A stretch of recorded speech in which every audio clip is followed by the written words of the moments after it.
Olá, esse é o canal Protagonista. Eu me chamo Anderson Barros Glow e eu vou mediar este canal. O intuito é informar, emocionar, superar. O canal tem o propósito de tornar cada um protagonista da sua própria história. E a protagonista de hoje, a nossa estreia, é Luciana Santos Ruiz, cadeirante, enfrentou uma doença desde pequena e também vai falar sobre suas superações, sobre seus obstáculos e como ela convive com a doença nos dias de hoje.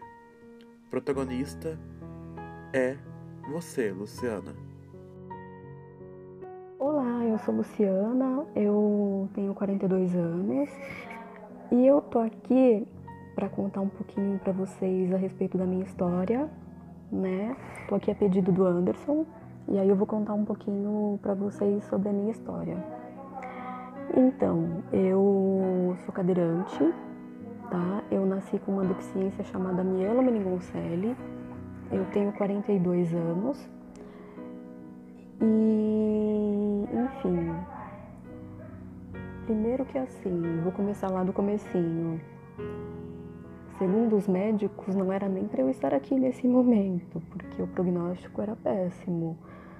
A minha deficiência, ela é muito, muito, muito rara e era ainda mais na época, tanto é que assim, os slides dos meus exames, eles eram usados como estudo para minha deficiência, porque na época que eu nasci, a minha deficiência, de cada 1000 crianças nascia uma com a minha deficiência, então era extremamente raro. Então, para começar, os exames eles eram usados como slide para estudo, né? E aí, quando eu nasci, o prognóstico era péssimo. Falaram que eu não ia andar, falaram que eu não ia falar, falaram que eu ia ter problemas de audição, que eu ia ter problema neurológico, que eu ia, enfim, ter retardo mental. O prognóstico era péssimo, né?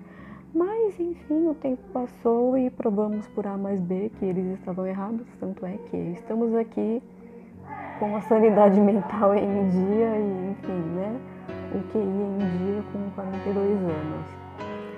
E aí, assim, o tempo foi passando e aí eu atingi a idade escolar.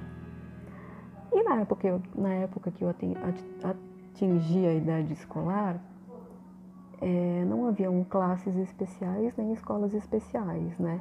E as escolas para crianças normais, elas não me aceitaram, preconceituosas. Então, o que aconteceu? Eu fui alfabetizada em casa pelo meu pai e com alguma ajuda externa de uma pessoa, né? Mas, assim, a grosso modo foi mais pelo meu pai mesmo. Foi ele que efetivamente me alfabetizou. E aí eu lembro que quando eu tinha uns 15 anos, eu procurei um curso por correspondência desses supletivos. Assim, eu não vou citar o nome, tá? Mas é um bem famoso e eu procurei. E aí liguei pra lá e contei toda a minha história. Eu falei, olha, eu sou cadeirante, eu não posso frequentar a aula de vocês por causa disso, disso e disso, porque eu tenho uma deficiência que pra mim é complicado. Eu tinha incontinência urinária, né? Que era uma sequela da mielomeningocele. E aí eu usava fraldas e eu tinha que ser trocada a cada 3, 4 vezes por dia. Expliquei tudo para eles, né, desse meu problema, para estar frequentando a aula deles. O que houve foi, você não se enquadra no perfil da nossa escola. Foi isso que eu ouvi.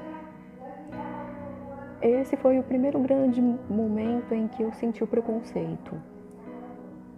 Aliás, minto, essa foi a segunda vez que eu senti o preconceito. Teve um episódio de preconceito quando eu tinha uns 9 anos, que eu era criança, e aí o meu pai me levou na feira para comer pastel, né? Acordei de manhã, ele cuidou de mim, quer um pastel? Quero. Me levou. Tô eu lá esperando ele comprar o pastel, de repente me para uma mulher na minha frente. Eu lembro até hoje, ela era de ascendência oriental, devia ter os seus 65 anos. Ela me olhou de cima e embaixo e começou a tecer comentários como era possível que uma pessoa assim frequentasse lugares, estivesse em meio comum, enfim, saísse de casa. E aí, assim, para uma criança de 9 anos, 10 anos, na época em que havia uma inocência, eu fui uma criança realmente inocente, vocês imaginam o que é isso, né? Ouvir coisas desse tipo. Foi bem complicado.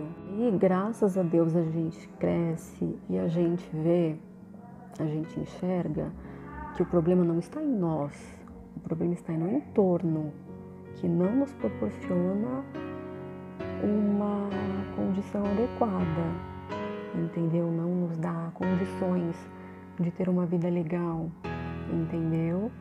Então, assim, o problema está em qualquer coisa, menos em nós. E a partir do momento que eu me dei conta disso, eu tive forças para correr atrás do meu. Tanto é que, assim,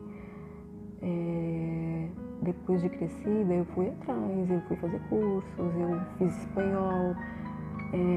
Há um tempo atrás eu cheguei a fazer zumba, eu fiz aula de zumba com professoras e alunas que não eram cadeirantes, eu era a única cadeirante, sabe? Então, assim, nada é desculpa para que você aceite o preconceito, para que você se sinta diminuído por conta de uma deficiência, uma orientação sexual que não é igual à do outro, a cor da sua pele, enfim, nada disso é desculpa, entre aspas, para que haja preconceito, e não se deve aceitar esse tipo de coisa. A partir desse ponto que eu comecei a ver que, como eu disse, o problema não estava em mim, estava no entorno, e foi aí que eu consegui ter força para começar a correr atrás das minhas coisas e, enfim, né?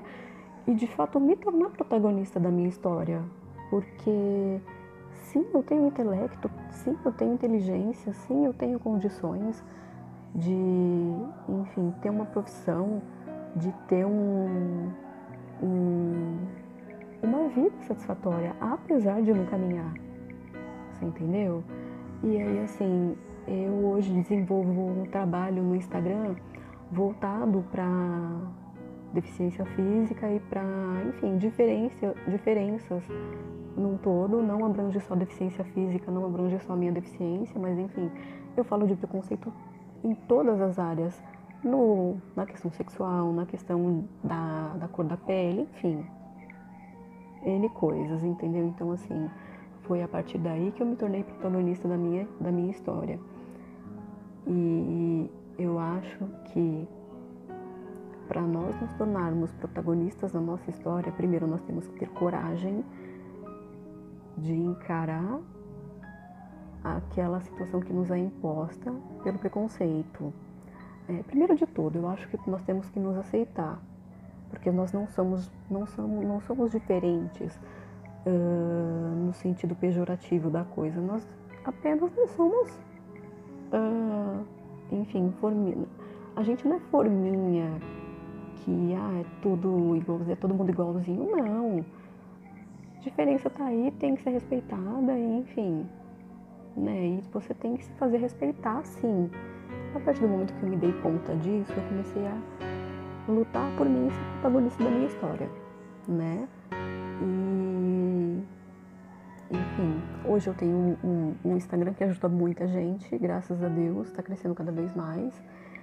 E eu consegui o respeito, não só dos meus seguidores, enfim, mas da grande maioria das pessoas que me cercam, né? A partir do momento que eu vi que, poxa, apesar de sim ter uma deficiência, aquilo poderia ser um gatilho, um impulso para que, através daquele problema, né, entre aspas, eu pudesse ajudar pessoas, eu pudesse dessa forma também me ajudar, né? Porque a gente pode qualquer coisa, se a gente tiver primeiro consciência de que a gente é capaz e que nós podemos.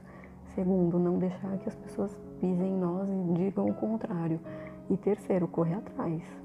Então é esse o recado que eu tenho para vocês. Nunca deixem que ninguém diga que você não é capaz, que você é menos que o outro pela sua orientação sexual, pela cor da sua pele, por ter alguma deficiência ou por qualquer coisa que seja, entendeu? Todos nós somos dignos de respeito, todos nós merecemos oportunidades, todos nós merecemos ter sim o melhor que a vida possa nos dar. É isso que eu tenho a dizer. A protagonista, se você quer contar sua história para mim, mande um e-mail para protagonistadevocê@gmail.com. Eu te encontro semana que vem, no próximo domingo, às 13 horas.